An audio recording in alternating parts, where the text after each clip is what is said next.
Está ocorrendo um erro aqui, gente. Espera só um pouquinho. O computador está marcando. Já estamos no Facebook. Então, avisa o pessoal do Face para segurar um pouquinho aí.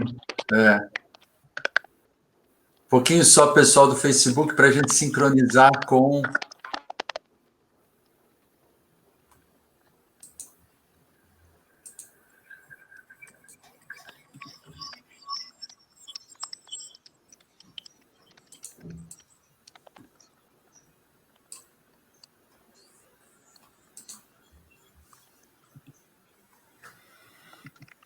Pessoal, vamos seguir só com o Facebook.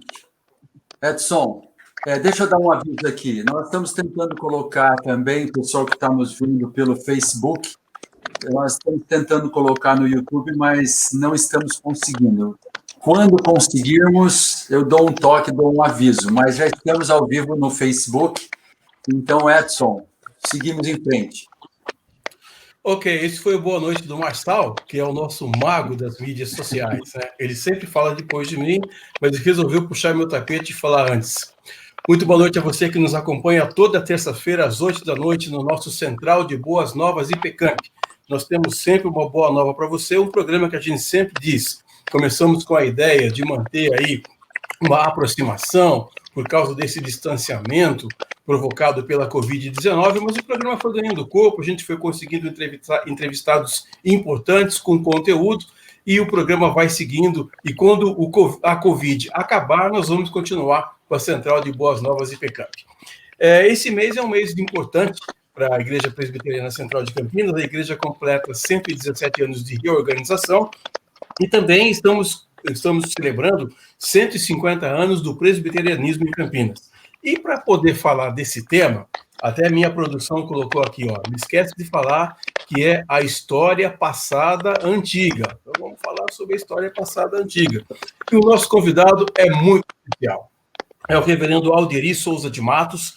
Ele é pastor da Igreja Presbiteriana do Brasil, professor de Teologia Histórica do Centro Presbiteriano de Pós-Graduação Andrew Jumper, historiador oficial da Igreja Presbiteriana do Brasil, curador dos museus da IPB, redator da revista Fides Reformata, Fides ou Fides? Depois o pastor me corrige.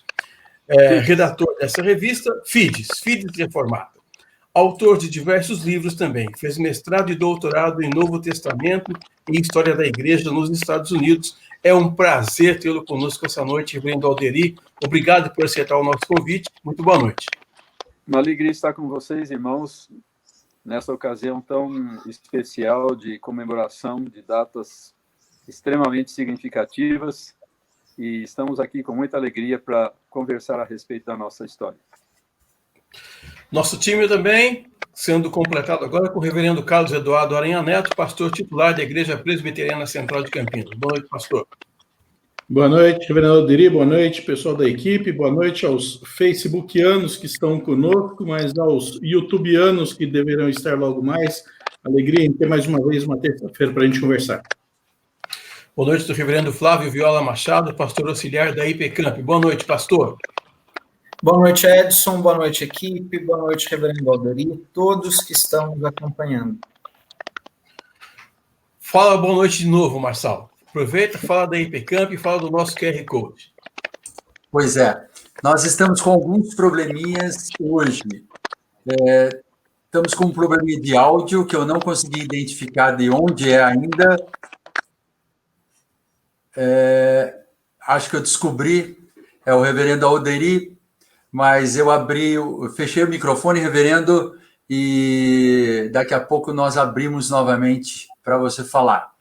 E estamos com um probleminha no YouTube, e não conseguimos ainda veicular no YouTube. Então, você que está assistindo no Facebook, você se dirija, avise seus amigos que está passando só no Facebook.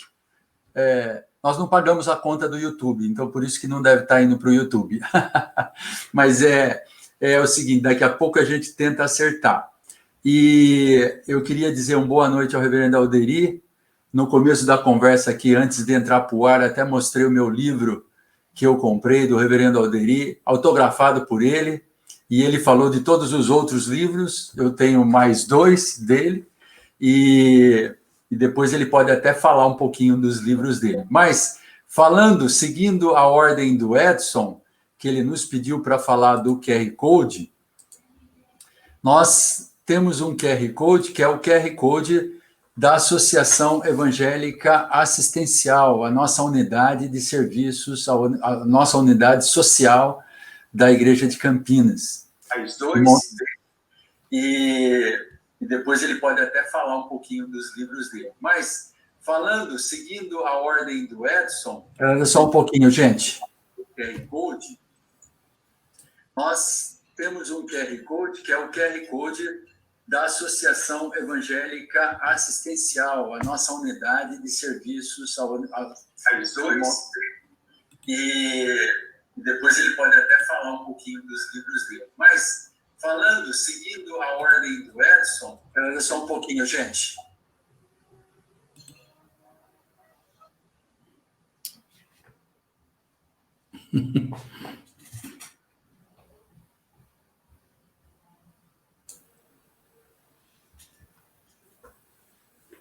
Eu não sei o que está acontecendo aqui. Acho que nós vamos ter que... Tem que dar uma boa noite e encerrar? Ainda não. Não sei se vocês ouviram um áudio em seguida ou não.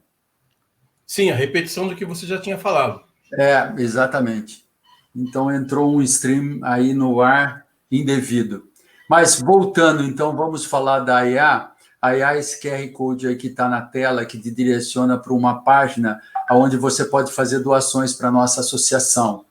E doações em dinheiro, mas também você pode se cadastrar no Nota Fiscal Paulista, e tem todas as instruções lá de como você se cadastrar, e você doar os seus cupons, que você coloca o seu CPF e você doa os seus cupons. Eu tenho dito aqui todas as semanas que se você pedir o crédito para você, é um crédito baixo, às vezes anualmente você retorna aí para você uns R$300, mas doando para a EA, esse dinheiro pode se transformar num valor muito maior. A gente tem recebido esses créditos de doadores cadastrados, então cadastre também, e principalmente se você não faz uso de colocar o seu CPF nos cupons fiscais, né? Então, até por nunca quis fazer isso, faça isso doando esses recursos para a EA,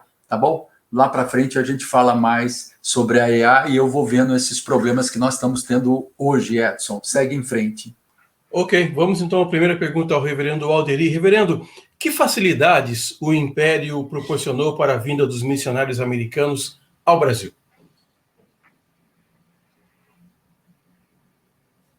Pergunta muito relevante e que tem sempre despertado muito interesse da parte dos historiadores. De fato, desde que houve a transferência da corte portuguesa para o Brasil, em 1808, surgiu um interesse por parte dos governantes no sentido de promover o desenvolvimento da colônia, que estava tão atrasada depois de 3 séculos, e eles compreenderam que uma das melhores maneiras de se promover esse desenvolvimento seria através do estímulo à imigração. E ocorre que os principais países que tinham imigrantes disponíveis eram países protestantes. Então, foi necessário surgir toda uma legislação nova, inédita no Brasil, que acolhesse esses protestantes e que desse a eles uma medida de liberdade para a prática da sua religiosidade. E é claro que isso acabou também beneficiando os missionários que chegaram num segundo momento. Quando nós falamos do protestantismo brasileiro, costuma-se fazer uma tipologia de 3 fases. O chamado protestantismo de invasão, lá na época dos franceses na Baía de Guanabara e depois os holandeses no Nordeste. Um segundo momento é o chamado protestantismo de imigração, com os anglicanos, e pouco depois os luteranos, que chegaram ainda no início do século XIX, e finalmente o protestantismo de missão, ou protestantismo missionário, a partir de meados do século XIX. Então é isso, houve toda uma legislação que começou com aqueles famosos tratados que foram firmados entre o governo português e a Inglaterra em 1810, assegurando liberdade religiosa para os súditos britânicos residentes no Brasil. Mas era uma liberdade, a gente costuma dizer, com restrições, uma liberdade limitada. Eles podiam realizar os seus atos de culto normalmente, sem impedimento algum, mas eles tinham algumas limitações, por exemplo, quanto à forma arquitetônica dos templos, que não podiam ter o aspecto exterior de templos, deviam ser semelhantes a residências, não podiam ter torres, sinos, vitrais, esse tipo de coisa. Eles também não podiam, evidentemente, falar mal da religião oficial, da religião do Estado, isso estava lá na lei, e eles também não deviam, pelo menos lá no início, comunicar a sua fé aos nacionais, aos brasileiros. Mas alguns desses pontos foram mantidos, outros foram sendo atenuados com o passar do tempo, porque havia muito interesse em atrair imigrantes protestantes, que eram possuidores de conhecimentos, de técnicas superiores que poderiam beneficiar o país. E assim, ao longo aí de boa parte do século XIX, foi sendo formulada toda uma legislação que facilitou muito a entrada dos missionários protestantes e a realização do seu trabalho entre nós. Reverendo, ainda tem mais uma questão com relação aos missionários. Os missionários Edward Lane e George Nash Morton encontraram colônias abatidas pela tristeza por causa da perda da Guerra da Secessão quando eles chegaram por aqui. O senhor acha que isso aconteceu? Sim e não. Podemos responder essa pergunta sim e não. É claro, vejam só, a Guerra Civil Americana se estendeu de 1861 a 65. Já no ano seguinte, 66, 67, começaram a chegar os primeiros imigrantes sulistas lá dos Estados Unidos a diversas regiões do Brasil, mas principalmente a Santa Bárbara, aí nas proximidades de Campinas. Eles foram também para muitos outros lugares, como o Vale do Ribeira, né?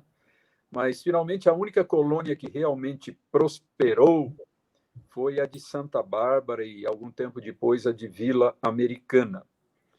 Então, como a derrota na Guerra da Secessão ainda era muito recente, é claro que eles sentiam tristeza por causa disso. Aquela derrota foi extremamente humilhante para o Sul. E não só humilhante, ela foi um desastre do ponto de vista econômico, porque as pessoas perderam tudo, né? As suas propriedades, enfim. Eles tiveram que deixar tudo para trás para vir para o Brasil. E perderam também muitas pessoas de suas famílias, né? Muitos familiares morreram na guerra, principalmente muitos jovens que lutaram como soldados. Então, havia, por um lado, esse sentimento de tristeza, esse sentimento de perda, mas, por outro lado, eles se sentiam muito bem no novo local onde estavam se estabelecendo, e principalmente aí na região de Campinas e de Santa Bárbara, né? Um lugar que, inclusive, tinha uma aparência muito semelhante. A topografia aí da região era muito semelhante à terra de origem deles lá nos Estados Unidos. Eles num certo sentido, se sentiam em casa, né? Essas terras boas, férteis, esses panoramas agradáveis, e eles logo começaram a, então, estabelecer as suas fazendas e começaram a ter a sua produção, a ver os frutos do seu trabalho. Então, foi um misto, né? Um misto de tristeza, de saudade, de frustração pelo que aconteceu lá na pátria, mas também agora um sentimento de grande esperança em relação às suas possibilidades no novo país que haviam adotado. Reverendo Carlos Eduardo. Reverendo Alderi, ainda no mesmo assunto aí dessa chegada, nós sabemos, essa relação que a gente tem aqui faz parte da região metropolitana de Campinas, essas cidades de Nova Odessa, Santa Bárbara, Americana, onde se tornou praticamente a sede deles, né? E é o período da chegada deles em que aqui já se caminha para o final do período da escravidão.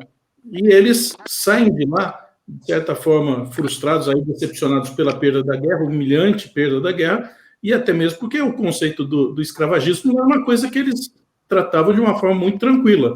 De repente, chegando aqui, eles, será que viam essa situação podendo se prolongada, de manter esse espírito escravagista e, de repente, chegar num período final da ocasião aqui no Brasil? Pois é, infelizmente, lamentavelmente, esse foi um dos fatores que os atraíram no Brasil, né? O fato de que o Brasil tinha o mesmo sistema escravagista, né, escravocrata, que eles conheciam e com o qual estavam tão familiarizados e do qual dependiam, na verdade, economicamente, lá nos Estados Unidos, né? Então, sabendo que o Brasil também tinha essa prática, esse foi mais um dos motivos que os levaram a escolher o nosso país, né? Então, evidentemente, nós não podemos nos alegrar com isso, né? Com o fato de eles terem escolhido o Brasil, entre outras razões, por esse motivo tão doloroso, tão lamentável, né? Mas estamos falando aqui de história, né? E, de fato, do ponto de vista histórico, isso aconteceu, né? Eles chegaram na segunda metade dos anos 60, né? Então, ainda durante 20 e poucos anos, eles ainda viveram num sistema escravocrata, né? Até a libertação dos escravos em 1888. Reverendo Flávio.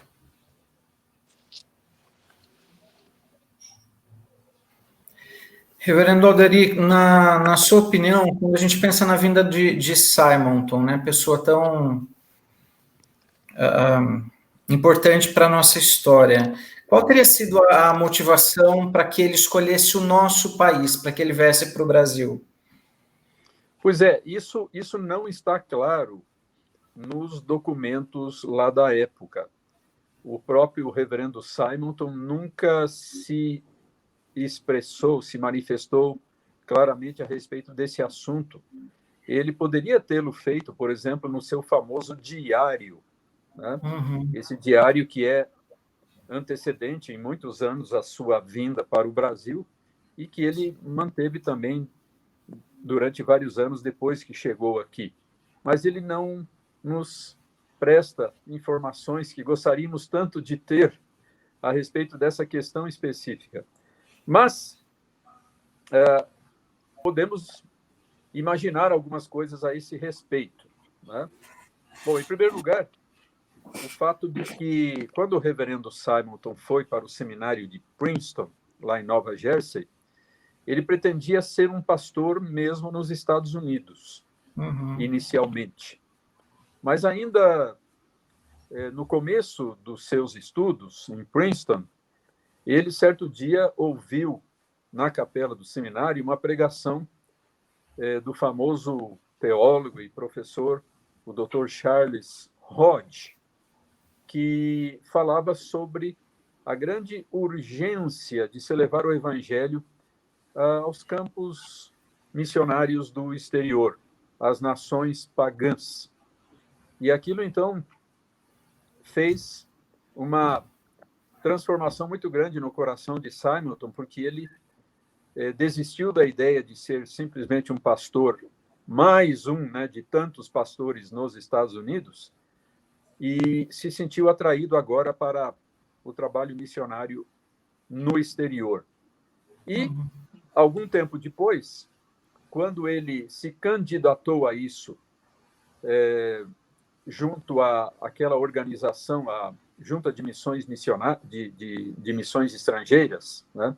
A Junta de Missões Estrangeiras de Nova York, ele indicou o Brasil como o campo da sua preferência. Ele disse, olha, se quiser me mandar para um outro lugar, pode mandar, mas o campo da minha preferência é o Brasil. Então, aí é que nós entramos com algumas hipóteses, né? E uma delas é a seguinte, no final dos anos 1830, de 36 até 40, 41, existiu uma pequena missão metodista no Rio de Janeiro. Foi a primeira manifestação do protestantismo missionário no Brasil, essa pequena missão metodista. Entre os participantes desta tentativa, né, de implantação do protestantismo no Brasil, estava um jovem pastor chamado Daniel Parrish Kidder. E esse Kidder, além de colaborar com esse pequeno trabalho no Rio de Janeiro, ele viajou muito por boa parte do Brasil e registrou cuidadosamente as suas impressões a respeito de tudo que viu. E quando voltou para os Estados Unidos, ele publicou um livro intitulado Reminiscências de Viagens e Residência no Brasil, em 2 volumes. Um dedicado às províncias do Sudeste e outro dedicado às províncias do Norte do Brasil. Uma verdadeira preciosidade essa obra do Kidder, que continua sendo publicada até hoje, né? Até recentemente houve ainda uma edição desta obra pela editora Itatiaia e pela Universidade de São Paulo. Alguns anos depois de Kidder, veio para o Brasil um pastor presbiteriano, Kidder metodista, né? Veio para o Brasil um pastor presbiteriano chamado James Cooley Fletcher. E esse Fletcher também se interessou muito pelo Brasil e viajou bastante e, inclusive, acabou estabelecendo contatos comerciais, né, bastante significativos entre o Brasil e os Estados Unidos. E ele, então, fez o seguinte, ele pegou o livro do Kidder, atualizou esse livro, os dados do livro, e publicou, agora como uma obra conjunta, Kidder e Fletcher, com o nome de O Brasil e os Brasileiros.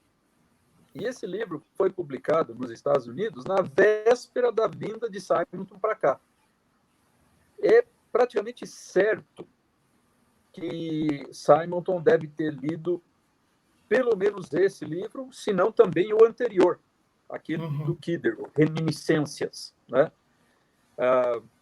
Enfim, o Brasil havia se tornado um país independente há poucas décadas, né? Havia uma curiosidade muito grande entre os americanos sobre o que estava acontecendo em outras regiões do mundo, e certamente nas Américas. Então, essa é uma possibilidade bastante plausível, né?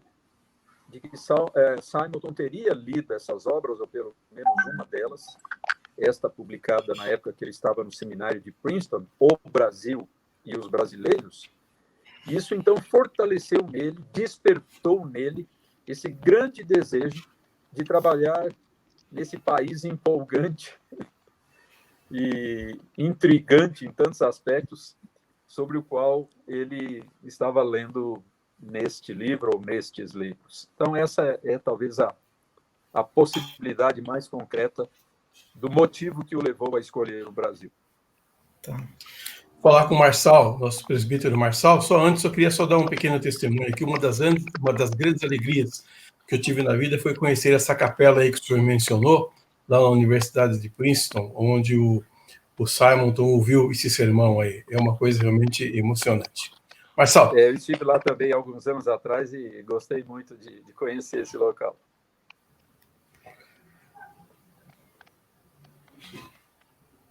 Não estamos ouvindo você, Marçal. Hoje a gente iniciou com alguns probleminhas técnicos, ainda estamos com alguns problemas. Eu não sei, bem-vindo do reverendo Alderi. Alderi, se antes está quando você não está falando. Então, não sei se é no som, o que é. Eu vou propor o seguinte, como você está craque, a gente já teve algumas mudanças aí na sua conexão, se você sair e entrar novamente, eu acho que a gente melhora, enquanto eu vou falando aqui. Pode ser? Tá bom, vou sair e vou entrar. Mas volta aí. Mas volta, porque senão nós temos que encerrar o programa.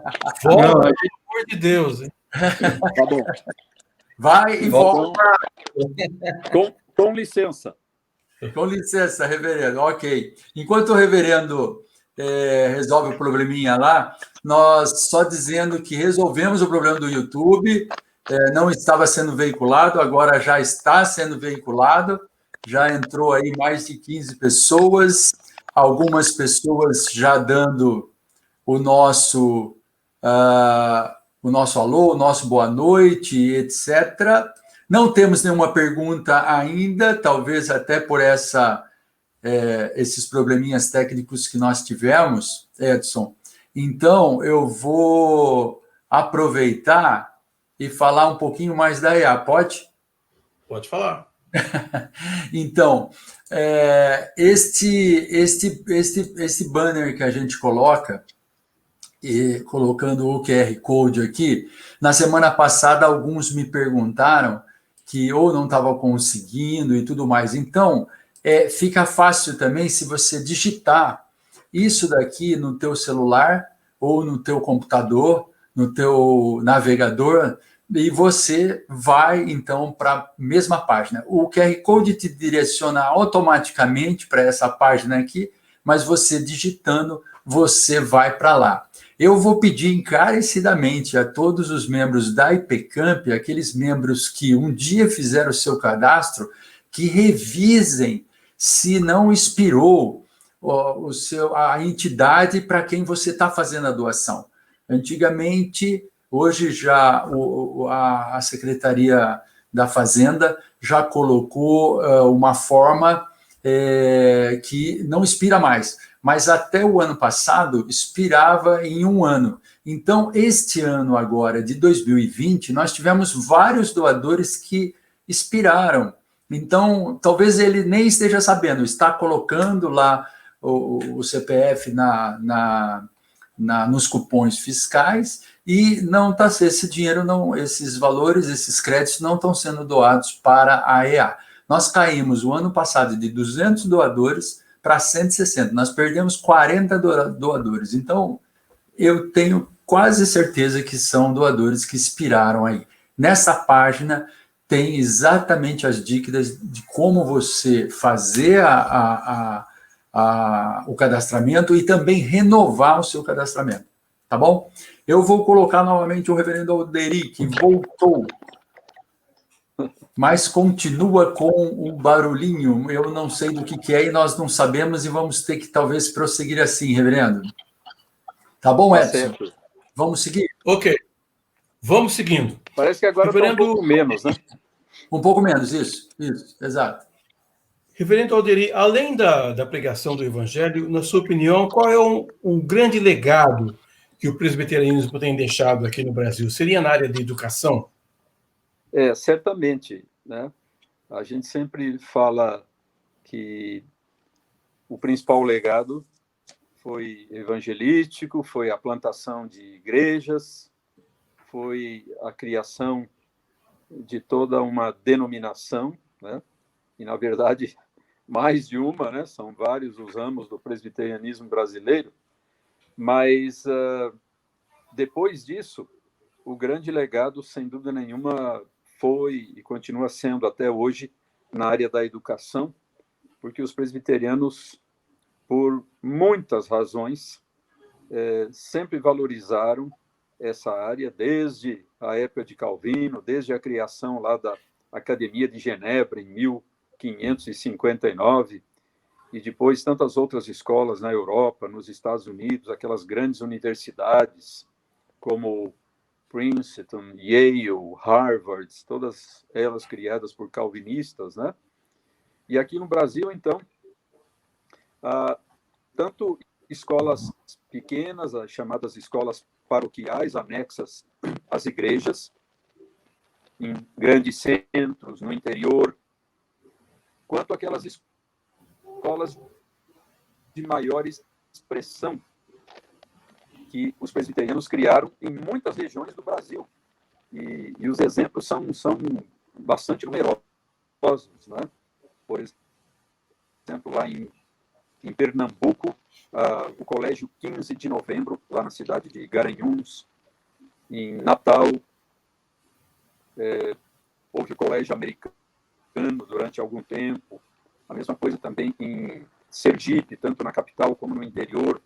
No estado da Bahia, né, vários colégios, e principalmente o Instituto Ponte Nova, lá na Chapada Diamantina, e também o Colégio Americano de Salvador, que depois deu origem ao Colégio 2 de Julho. No sul do Brasil, a Escola Americana de Florianópolis e principalmente a Escola Americana de Curitiba, que foi tão extraordinária durante várias décadas. O Instituto Cristão de Castro, a Escola do Braga, em Dourados, lá no Rio Grosso do Sul, o Instituto Samuel Graham, em Jataí, no sudoeste de Goiás. Mas, sempre, acima de todas essas, a Escola Americana de São Paulo, que acabou depois dando origem ao Colégio Protestante, mais tarde Mackenzie College, e finalmente Instituto Mackenzie, hoje o Instituto Presbiteriano Mackenzie, uma das maiores e mais importantes universidades do Brasil e da América Latina. Então, tudo isso são demonstrações dessa extraordinária contribuição que os presbiterianos deram no passado e continuam dando até hoje à sociedade brasileira no campo da educação e em campos conexos a este. Então, realmente algo a ser destacado e celebrado continuamente. Só checar com o presbítero Marçal como é que está o som do reverendo. Marçal.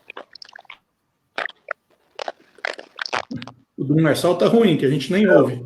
Não estou ouvindo você, Marçal.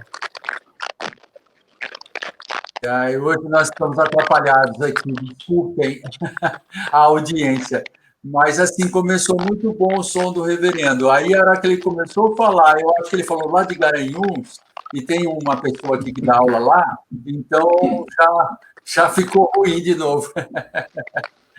Então, reverendo, eu não sei realmente o que está acontecendo aí do lado, mas deu para entender, pelo menos, né? Mas olha só, você não falando, algum áudio aí está muito ruim no seu celular. Não sei o que acontece. Vamos adiante, não vamos parar, não. Infelizmente, agora ficou bastante problema do som.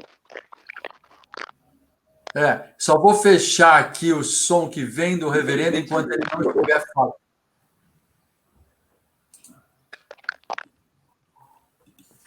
Espera só um pouquinho, reverendo. Ok. Olha, tem uma pergunta aqui, Edson. Deixa eu só engatar uma outra aqui, Marcelo. A gente já volta, a gente já vai para você. Já legal. vou com você. Deixa eu só fazer essa pergunta para o reverendo. Reverendo, o assunto para mim, pelo menos, é muito chato. Cada vez que eu falo disso, eu fico com o coração meio pesado. Mas quais foram as causas imediatas e consequências dessa cisão que aconteceu em 1903? Vocês estão me ouvindo bem? Estão me ouvindo? Estamos te ouvindo, mas com muito barulho no fundo, mas dá para entender.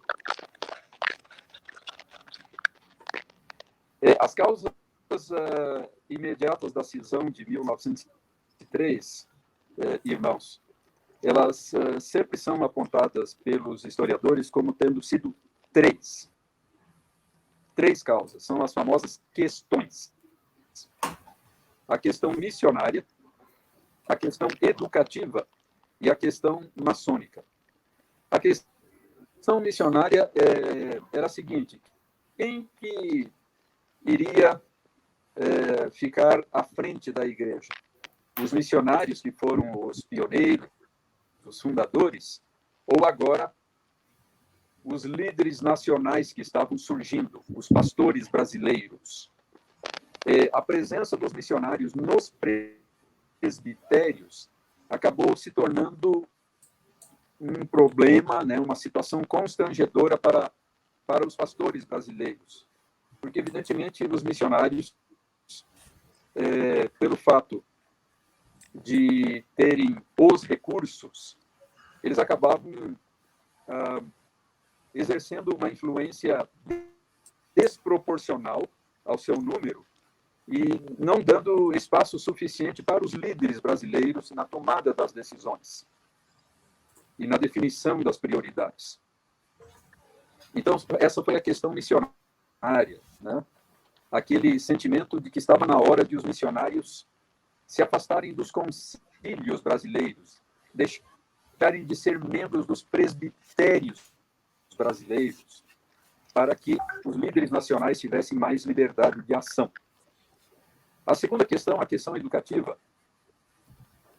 que tinha conexão com esta primeira, a questão missionária, era: a igreja deve se concentrar mais na educação da mocidade em geral, através de grandes colégios, ou priorizar a educação dos próprios filhos da igreja, dos filhos, das crianças, das famílias evangélicas? Então, esse sempre foi um fator de tensão nas missões protestantes ao redor do mundo. Não foi só no Brasil e não foi só na igreja presbiteriana, né? Aquele conflito entre essas duas prioridades, educação e evangelização. Muitos questionavam: será que é correto investir tantos recursos humanos, tantas pessoas e recursos financeiros na educação da juventude, de um modo geral, em detrimento da obra da evangelização? Então, essa problemática recebeu o nome de questão educativa. E, finalmente, a chamada questão maçônica, que apareceu bem depois dessas duas primeiras. Os estudiosos acreditam que se o problema se resumisse às duas primeiras, isso não teria causado a divisão da igreja. Teria sido possível chegar a um entendimento, a uma solução pacífica para esses problemas. Mas o que realmente radicalizou as posições e acabou tornando inevitável o fracionamento da igreja foi a terceira questão, a questão maçônica, principalmente nos termos em que foi colocada pelo reverendo Eduardo Carlos Pereira e seus simpatizantes. Ou seja, o crente não pode ser maçom em hipótese alguma, né? O indivíduo vai ter que escolher entre Cristo, eles colocavam nesses termos, né? Entre Cristo e a maçonaria. A questão da incompatibilidade foi o termo que se usou na época, né? A incompatibilidade entre os preceitos maçônicos, os princípios maçônicos e o evangelho. E, finalmente, quando houve uma votação definitiva a respeito dessa questão, no dia 31 de julho de 1903, o grupo anti-maçônico acabou sendo derrotado nessa votação e saiu, então, da Igreja Presbiteriana original para formar a Igreja Presbiteriana Independente. Então, foram essas três questões somadas, mas principalmente a terceira, que produziram o chamado cisma presbiteriano de 1903. Eu acho que o reverendo Flávio tem uma questão também com relação a isso, né, pastor? Não, eu ia perguntar exatamente sobre a maçonaria, porque geralmente a ênfase que a gente ouve, né, como o senhor mesmo já colocou aí, sendo a causa talvez essencial aí para que no final o cisma acabasse acontecendo, né? Mas eu acho que o senhor já abordou aí. Não sei se há algum aspecto a respeito da maçonaria a mais, talvez. Nós sabemos que hoje também a nossa igreja adotou uma posição muito semelhante à da igreja independente, né? Então, há alguns anos atrás, aí há pouco mais de uma década, então a nossa igreja também decidiu nos seus concílios superiores que não seria possível aceitar que os membros da igreja fossem simultaneamente filiados à ordem maçônica. Mas uma coisa interessante é que nos primórdios do protestantismo e do presbiterianismo no Brasil, houve uma aproximação muito grande entre os evangélicos, e no caso os presbiterianos, e os maçons.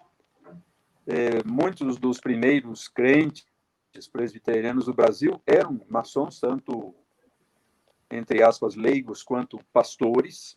Alguns dos missionários americanos também eram maçons. E os maçons ajudaram muito os pregadores protestantes naqueles tempos iniciais muito difíceis, em que eles sofriam muitas dificuldades, enfrentavam muitas dificuldades.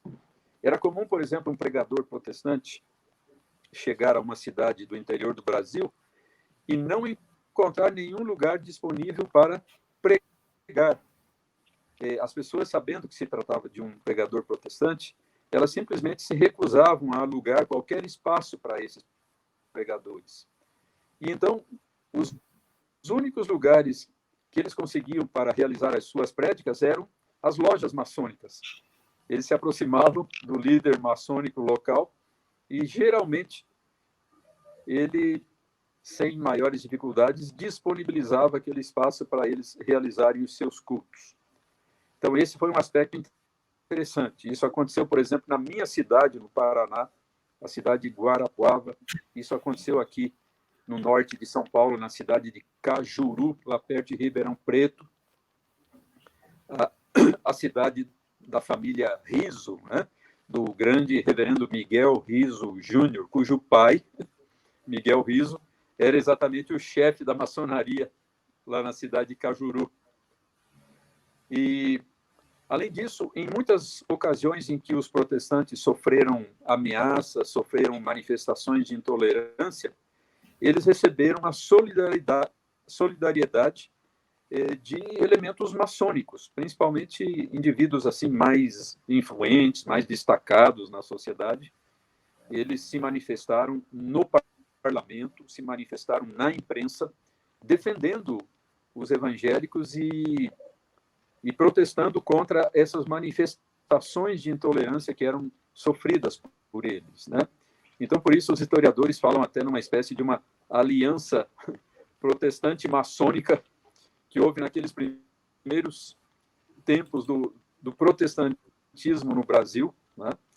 E é curioso que o próprio reverendo Eduardo Carlos Pereira, que depois se tornou tão adversário da maçonaria, ele chegou a pregar em lojas maçônicas, ele fez discursos em lojas maçônicas, e ele, por várias vezes, fez referências elogiosas à maçonaria no seu jornal, O Estandarte, que foi fundado em 1893. Né? Então, inicialmente, não tinha problema nenhum. Mas depois, no contexto daquele grande conflito que estava surgindo na Igreja Presbiteriana por causa das questões missionária e educacional, ele acabou encampando também essa controvérsia maçônica que contribuiu para a divisão da Igreja em 1903.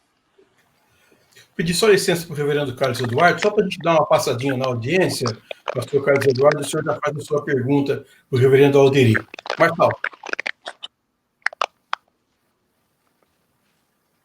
Não estamos ouvindo você, Marçal. Tá bom. Depois de resolvido o problema... Você não vai ser mais o nosso mago, hein? O Eli já disse aqui, ele já falou, ele falou que já tirou eu dessa posição. Então, mas resolvido o problema, que nem todos foram ocasionados por mim, nós tivemos aí várias pessoas, vários participantes, né? Então, e alguns comentários também. O Edson Luiz Ferreira, ele diz assim, antes do seminário, tivemos o Colégio Internacional contando com o empenho de Norton Blackford para a sua fundação em Campinas. Não sei se o reverendo Alderi disse isso, mas é notório aí essa presença, né, em Campinas, né, reverendo? E estão perguntando aqui se dá para resumir, o pessoal do YouTube que perdeu o início, se dá para resumir, etc. Então, eu estou dizendo aqui a todos que depois o programa fica gravado nas duas plataformas, completo, e aí você faz um rewind, né? Igual você faz no seu videocassete. Tem videocassete ainda? Não? Não, né?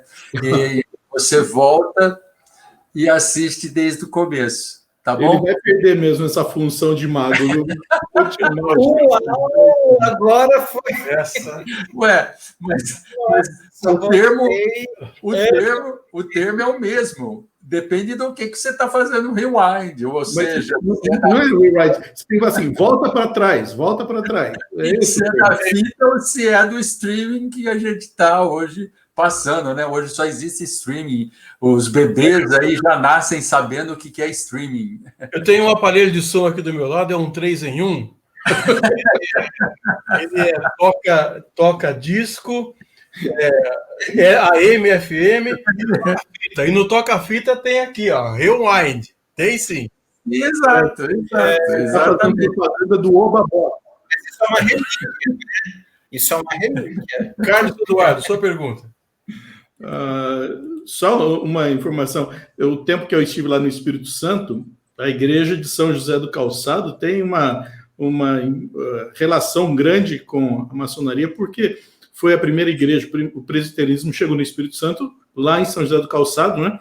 E pela liderança religiosa do local, juntamente com a liderança policial, incendiaram a igreja, e a maçonaria também contribuiu bastante para o reerguimento do templo ali, não é? Mas a minha pergunta não é essa, não. Minha pergunta, ela diz respeito a um livro seu que nós conhecemos aí. Aliás, os irmãos que não conhecem o material do reverendo Alderi, a gente recomenda, porque conta muito bem a nossa história, diversos aspectos da história, né? Um deles fala dos pioneiros presbiterianos no Brasil, falando dos missionários, dos pastores, dos leigos do século XIX. E enfoca principalmente os leigos e a importância dos leigos na expansão do evangelho no nosso país. Como é que hoje a gente pode relacionar essa questão dos leigos? Será que nós perdemos um pouco a roda girando do aproveitamento da força leiga, que antes era tão vital, e agora nós, então, não vemos esse empenho tão grande? É verdade. Os leigos desempenharam um papel extraordinário nos primeiros tempos da obra evangélica e presbiteriana no Brasil. Por exemplo, os extraordinários colportores. Quem que eram os colportores? Foram aqueles indivíduos que precederam os missionários, que chegaram antes dos missionários, levando bíblias, levando literatura religiosa, e trabalhando como evangelistas. Em muitos locais, quando chegou o primeiro missionário ordenado, o primeiro pastor missionário, os comportores já haviam feito um trabalho de preparação extraordinário. Eles já encontraram um terreno preparado e tiveram, assim, uma facilidade muito maior para realizar o seu trabalho, graças a essa atuação prévia desses comportores que eram sempre leigos, ou seja, indivíduos não ordenados. E tantos outros, né? Além dos comportores, havia os evangelistas, havia os chamados visitadores, eram leitores da Bíblia, como também eram chamados, né? Eles iam, assim, visitando as casas e lendo a palavra de Deus, dando, assim, alguma instrução religiosa muito simples e muito básica, mas também realizando esse trabalho de preparação do terreno para o trabalho mais completo, mais em profundidade, que seria realizado posteriormente pelos missionários, pelos pastores. Então, o envolvimento das pessoas da igreja, de um modo geral, com a obra evangelística e com o trabalho de discipulado, como nós chamamos hoje, era uma coisa extraordinária. E isso depois, então, se perdeu, né? Surgiu essa dicotomia extremamente indesejável entre o trabalho do pastor, o trabalho do missionário, do evangelista, e o trabalho do membro da igreja, né? Aquela compreensão errônea de que os membros da igreja devem deixar a evangelização e outras atividades na mão dos profissionais, né? Dos pastores, dos missionários e dos evangelistas formais. Isso não é coisa para eles, os leigos. Então, a gente precisa modificar essa mentalidade à luz das Escrituras, né? Quando nós olhamos para o Novo Testamento, para o livro de Atos dos Apóstolos, nós vemos todo mundo lá trabalhando, né? Nós temos, por exemplo, aquele casal extraordinário lá no livro de Atos, Priscila e Áquila, que eram aquilo que hoje nós chamamos de leigos, né? Não eram ordenados, não tinham nenhum ofício formal, mas aonde iam, eles plantavam uma igreja na sua própria casa, né? Eram evangelistas extraordinários, e tantos outros, né? Que foram companheiros lá das viagens missionárias de Paulo. Paulo se refere a muitas dessas pessoas nas suas cartas e faz grandes elogios a elas, né? Por exemplo, lá na igreja de Filipos havia aquelas duas mulheres que estavam tendo uma dificuldade, né? A Evódia e a Sintique, mas Paulo diz que elas se esforçaram muito com ele no evangelho, né? E ele diz palavras semelhantes em relação a tantas e tantas outras pessoas. Então, nós precisamos fazer isso nas nossas igrejas hoje, esse movimento de despertamento, de mobilização, de treinamento dos leigos para realizar o serviço da pregação do evangelho e da edificação da igreja, como nós vemos naquela passagem extraordinária lá de Efésios 4, né? Onde Deus chamou diferentes categorias de pessoas que devem unir os seus esforços para a edificação da igreja no sentido mais amplo possível. Então, é um desafio muito importante para as nossas igrejas nos dias contemporâneos em que vivemos. Reverendo Alderi, o senhor é o historiador oficial da Igreja Presbiteriana do Brasil. A nossa denominação, nossa igreja é chamada, é conhecida, é citada como uma igreja histórica. Ela é histórica pelo tempo de vida ou pela manutenção dos princípios fortes calçados biblicamente nos seus fundadores? Pelas duas razões, né? Não é ou, é e. Pelas duas razões. Ou seja, convencionou-se de denominar como denominações históricas aquelas igrejas mais antigas do movimento protestante, aquelas que surgiram principalmente nos séculos 16 e 17.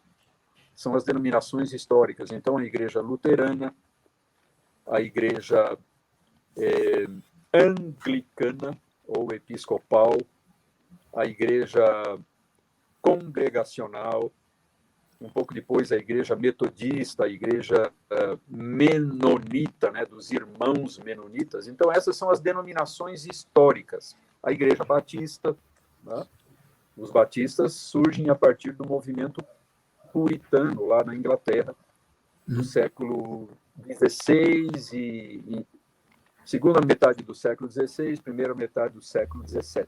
Né? Então, elas são históricas, em primeiro lugar, nesse sentido, porque elas têm muita história. São igrejas já muito antigas, né?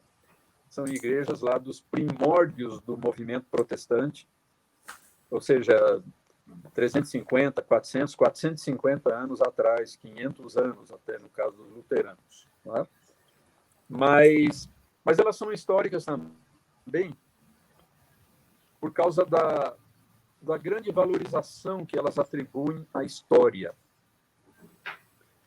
Eu sempre falo disso para os meus alunos, em alguns módulos, né? O cristianismo é, na sua essência, uma religião histórica. A Bíblia é um livro histórico. A Bíblia nos mostra, né, como Deus valoriza a história humana a ponto de entrar nessa história por meio da encarnação. Deus em si mesmo é um ser ahistórico, não histórico, alheio à história. Por quê? Porque a história é composta do tempo e espaço. Né? Essas duas dimensões do tempo e do espaço é que constituem a história, e Deus está além do tempo e do espaço. Então, nesse sentido, Deus não tem nada a ver com a história. Deus é supra-histórico, ahistórico. E, no entanto, ele ouve por bem entrar na nossa história, identificar-se conosco, entrar no tempo e espaço, por meio da encarnação. Né? Vindo, porém, à plenitude do tempo, Deus enviou o seu Filho, né? Nascido de mulher, nascido sob a lei. E o Verbo se fez carne e habitou entre nós, cheio de graça e de verdade. E vimos a sua glória como do unigênito do Pai. Deus entrando na história humana. Né? Então, isso acabou dando um valor, um significado e uma dimensão extraordinária para a história. De modo que o cristianismo corretamente entendido, ele sempre há de valorizar imensamente essa sua dimensão histórica. E por isso, então, nós podemos dizer, né, que as igrejas reformadas ou presbiterianas, que a tradição reformada, ela tem esse duplo caráter histórico, pela sua antiguidade, pelos seus muitos séculos de existência, e também por esse conceito extremamente elevado, essa grande valorização do próprio conceito de história à luz da revelação e da encarnação do Verbo. Nossa última passada com você aí, Marçal. Bom, algumas pessoas dando boa noite, falando também alguns comentários. Então, algumas pessoas que nós já mostramos aqui, o Cássio esteve conosco, a Edson, a Marília Huber, lá, a Marília Huber, Marília, que foi membro da nossa igreja, a Leda, a Mari Lúcia, o Ederli, a Zilda, a Marcela Silva, a Heloísa, a Eli, Neuza, o Ivan, a Irani, o Eládio, a Eunice, Laci, ou seja, muita gente aqui assistindo ao nosso programa. Então, Edson, eu creio que é isso a última passada que nós demos aqui, e depois eu preciso ver, não estou conseguindo ver as perguntas que possivelmente possam ter vindas do YouTube, mas depois a gente junta, envia para o reverendo Alderi, ele responde e a gente publica no próprio chat do programa. Tá bom? Tá ótimo. Obrigado, então, Marçal. Ok. Agradecer ao reverendo Alderi, que eu estou conhecendo agora, não pessoalmente, mas virtualmente. Já conhecia o reverendo Júlio Andrade Ferreira, que era o historiador oficial antes do reverendo Alderi, e agora o reverendo Alderi, que nos deu uma aula aqui muito grande. Reverendo, muito obrigado por seu tempo, dedicar o seu tempo aqui conosco, por essa aula que o senhor nos deu. Que Deus o abençoe e que o mantenha há muito tempo nos instruindo, nos alegrando e trazendo informações da nossa querida IPB. Muito obrigado, viu, reverendo? Foi um prazer, irmão. Eu só lamento termos tido esses problemas aí de conexão, né? Mas foi uma alegria muito grande participar dessa transmissão e compartilhar essas informações e esses conceitos tão necessários para nós nos dias em que nós vivemos. Reverendo Flávio, boa noite, obrigado mais uma vez. Boa noite, Edson, boa noite a todos que estão nos acompanhando. Boa noite, reverendo Alderi. Foi um grande prazer ouvi-lo e eu me senti voltando aos meus tempos de seminário lá em São Paulo, no JMC, lembrando das aulas que eu tive por lá de história. Foi uma conversa muito preciosa. Deus o abençoe ricamente. Reverendo Carlos Eduardo, vou pedir para você também, Carlos Eduardo, por favor, orar também. Vou pedir para você orar, mas também pelo Jorge e pela Jarci, que são missionários da APMT, Associação Presbiteriana de Missões Transculturais. Eles estão em Beirute, capital do Líbano, cidade que sofreu um ataque. Estão resolvendo aqui o que foi que aconteceu, mas o fato é que tem mais de 60 mortos, quase 3.000 feridos. O lar de idosos onde eles trabalham sofreu com estrutura, vidros quebrados, portas arrancadas, mas as 6 pessoas da APMT que estão lá estão bem de saúde, não sofreram nenhum problema. Pedir para você lembrar também das suas orações, todos vocês, especialmente o pastor Carlos Eduardo, que encerra agora a nossa Central de Boas Novas. Ok, mais uma vez, então, queremos agradecer, reverendo Alderi, porque há bastante tempo fizemos o contato com ele, já de pronto atendeu o nosso convite. Para aqueles que estão acompanhando toda a nossa forma de celebração do aniversário da igreja, todos os dias, ao meio-dia, está surgindo uma palavra nova de saudação. E nós iniciamos, eu fiz questão de iniciar com a palavra dele no dia 1º sábado agora, porque trazia um pouco dessa história para ser contada e entender o que é que nós estamos celebrando no decorrer dos 31 dias de agosto.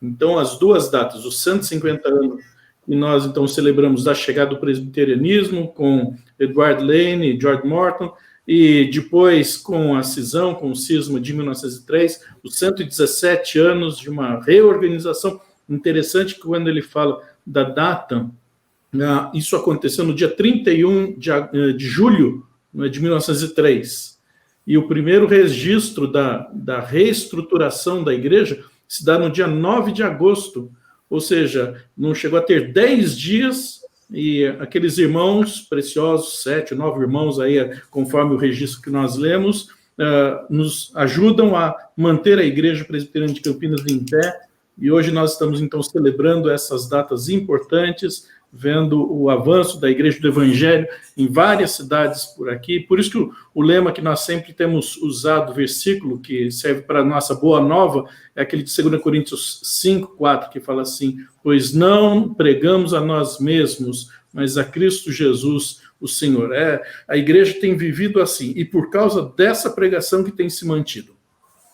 Pensar na história de Deus através da igreja, e quantos irmãos, irmãs, pastores, líderes, leigos que nos ajudaram nessa história para acontecer até aqui. Muitas das nossas igrejas filhas, netas, bisnetas, começaram nos lares de pessoas, era um grupo familiar, era um grupo de oração, se tornou uma congregação e hoje é uma igreja. Então, nós queremos valorizar, revalorizar essa força leiga da nossa igreja. Então, muito obrigado pela aula que nós tivemos hoje, né? Foi muito bom ter aqui a sua presença entre nós. Dado, e me permite um comentário. Esse dia 9 de agosto de 1903, na ata assinam 5 pessoas. 5 pessoas. Então, a reorganização se tornou, ou começou com 5 pessoas. Nós temos a cópia da ata aí, né? Cópia não, mas a original da ata, com 5 pessoas assinando. Graças a Deus pela retomada do trabalho. Quando os primeiros missionários estiveram aqui, um baque muito forte foi a febre amarela. E a igreja pôde sobreviver da febre amarela. Depois, o cisma, a igreja sobreviveu. E tantas outras ocasiões difíceis passadas, e a igreja tem sobrevivido. Porque não nos pertence. É a igreja do Senhor, e ela vai continuar, porque nem mesmo as portas do inferno poderão ir contra a igreja de Cristo. Vamos, então, orar. Senhor, agradecemos o tempo que passamos aqui, pela preciosidade das informações recebidas, porque isso nos estimula a continuar fazendo a história acontecer. Não encerramos uma história aqui, mas iniciamos capítulos novos a cada ano, a cada tempo. Louvamos o teu nome pela vida do nosso irmão, o reverendo Alderi, suplicamos a tua graça sobre ele, que dê sempre disposição, alegria, ânimo para o seu ministério, para suas aulas, os seus alunos, que a bondade do Senhor seja sobre a sua casa, protegendo sua esposa, seus filhos, nesse tempo de pandemia também, guardando em todo o tempo.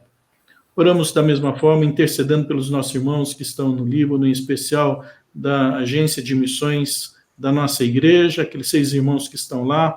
Recebemos notícia do missionário Jorge, da sua esposa Jaci. Suplicamos que o Senhor dê a eles também a coragem de permanecerem firmes, porque tem um ministério a desenvolver, mas que o Senhor os proteja, que o Senhor os guarde. E louvamos o teu nome porque não sofreram nada com relação a esse momento de hoje, mas ainda assim suplicamos que o Senhor esteja guardando a cada um deles. Abençoa-nos, ó Deus, nós assim oramos com gratidão ao Senhor, pedindo a tua bênção sobre cada um que nos ouve, cada um que nos vê nessa noite. Tudo em nome de Jesus. Amém. Amém, Senhor Jesus. Muito obrigado a você que nos acompanhou em qualquer parte deste mundo. Estaremos de volta na próxima terça-feira, às 8 da noite, com o nosso Central de Boas Novas IPCamp. E combinamos aqui, hein? Você lava as mãos, você usa álcool gel, se precisar sair de casa, coloque sua máscara. Até terça. Peraí. Só para falar, neste mês nós continuamos contando história. Na semana que vem, no Central de Boas Novas da Igreja, nós falamos sobre a história passada, mas um pouco menos passada, um pouco mais recente. E vai falar a respeito disso o reverendo Carlos Aranha Neto, que foi um dos pastores que mais tempo esteve adiante do trabalho também. Então, venha e participe do próximo programa. Agora que eu entendi essa interrupção aí, o cara tem juízo. Até terça, tchau. Tchau. Até mais. Até. Aguarde um pouquinho, reverendo, aguarde um pouquinho.